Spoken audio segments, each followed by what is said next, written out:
So since we are not allowed to do any work on the Sabbath day, and as was mentioned earlier, we're not allowed to do any business in terms of selling or buying on the Sabbath day, it means that there has to be preparation that has to be made in order for the for an individual to keep the Sabbath day holy.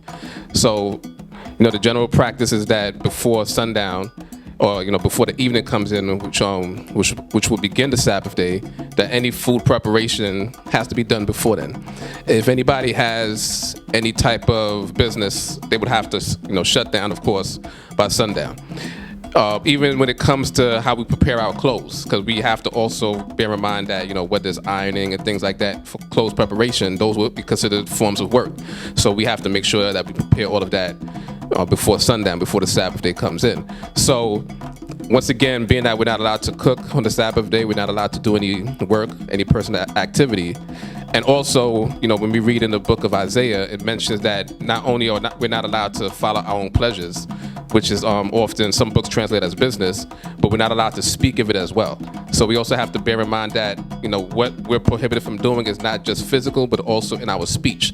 So in keeping the Sabbath day holy, we have to make sure that we prepare for it, that anything that we feel, needs to be done, would have to be done, before the sun goes down, so that even our bodies, we have to make sure that we have to be clean. Because, bearing in mind that it is a holy day, we read about the specifications of what makes a person clean versus what makes a person unclean. Now, there are some uncleannesses that can't be avoided on the Sabbath day. But in general, we make preparation by, making sure that we bathe ourselves before sundown so that we could be clean for the Sabbath day as well. So it does, it sounds like a lot, but it's actually, when the Sabbath day comes in, it's a day that, once again, we're just supposed to be resting. So there's not a lot of things that we actually need to do on the Sabbath day. So, of course, we need to eat, so we prepare our food beforehand. We're going to wear clothes, we prepare the clothes that we're going to wear beforehand. So those preparations have to be made prior.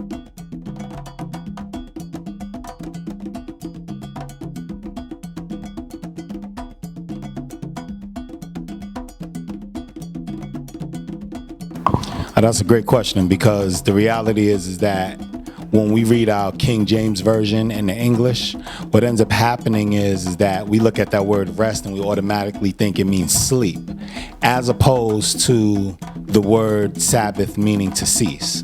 We know and understand that God doesn't need rest, and he's actually been on record to stop and say that he's not like man, so he doesn't need those things. Reality is that when the Sabbath day comes, we're ceasing from our regular things, and that's actually referenced in Jeremiah, I believe the 31st chapter, where the Most High God stopped and said, if the heavens and the earth cease from before me, then also shall the children of Yisrael cease from being a nation before me. They use that same word Shabbat. And so we understand that as the reference to mean that Shabbat doesn't mean rest, to lay in your bed all day. Oh, I had a hard week. Let me sleep for about 20 hours right now and turn on the internet and get a little bit of praising that I'm listening to. But there was actually something that the Most High God wanted us to do. He wanted us to prepare ourselves. He wanted us to be not only physically ready to come and serve him, physically ready in the sense of making sure that we're clean, as my brother Rabbi Chief Binyamin just said, but also make sure that we're ready to come and give the praise that's due unto him. Part of it also too is making sure that we're mentally prepared, because a lot of the times the things that we've been dealing with throughout the week, we start to bring with us on the Shabbat day. Because we've been doing so much, it's kind of hard to just click off, right?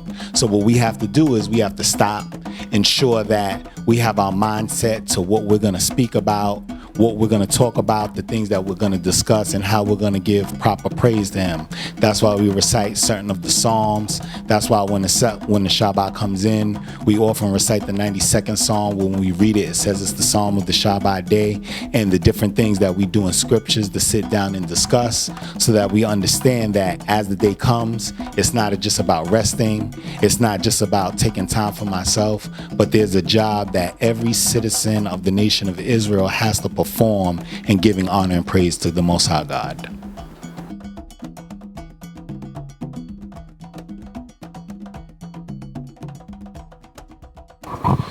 So now when, coming into this way of life, some people I should say, not some, many people may, find that keeping the Sabbath days, maybe one of the most difficult things in this way of life, but it's actually one of the easiest things in this way of life, because once again, this is a matter of, stopping all of our work and once again resting.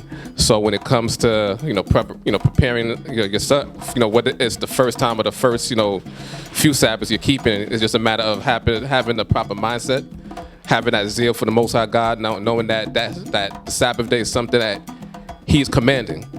So once you have that zeal and you know that you want to serve the Most High, that you make sure that you just focus. So it may be a form of discomfort at first, not watching TV, not listening to secular music, the first time around. There's going to be an understandable discomfiture, first time around. But once again, all of us have to just find that zeal within us, get that connection with the Most High God, and know that this is something that He is commanding us to do. And then once we get over that hump, whether it's the first one or the second one, eventually, we get into that groove of keeping the Sabbath day holy, and then it should be smooth from then on. So once again, it may be rough at the beginning, but it's just a matter of just jumping right into it, knowing that this is what God wants us to do, and knowing that there will definitely be a blessing that comes from it in the long run. What I would say for myself is, and giving a point of reference, me coming along and not knowing who God was when I first learned that I was truly of the children of Israel. Have your tools, have your scriptures, and surround yourself with people who actually serve God. It's kind of hard to serve God with people who have no interest in what you're doing. So you actually need to be around people who actually read scriptures, who understand what's going on in there, who actually take an interest in actually changing or be like you. If you don't have friends who are Israelites, and that may be tough if you're in a place where you're the only Israelite there.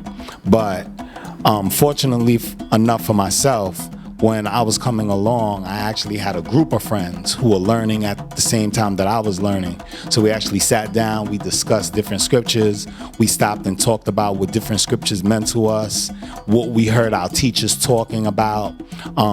Fortunately enough, right now, we have on the D.C.B page and also on the Uziel Lewy page that there are different teachings that people have taught where you can stop, listen to what they said about what was happening in the scriptures, and then think about how you thought about it and what it meant to you, and then actually begin to draw your conclusion, and it will actually be a better transition for you to understand about being an Israelite and into observing the Sabbath day. Because the reality is that once you come out and start to observe the Sabbath day with different people and have a service, people are going to be talking about what was taught, what was in the scriptures, if they agreed with what was being said or if they didn't agree with what was being said. And the only way you're going to be able to iron those things out is if you're familiar with what's going on in the scriptures and knowing exactly what the Most High God had to say.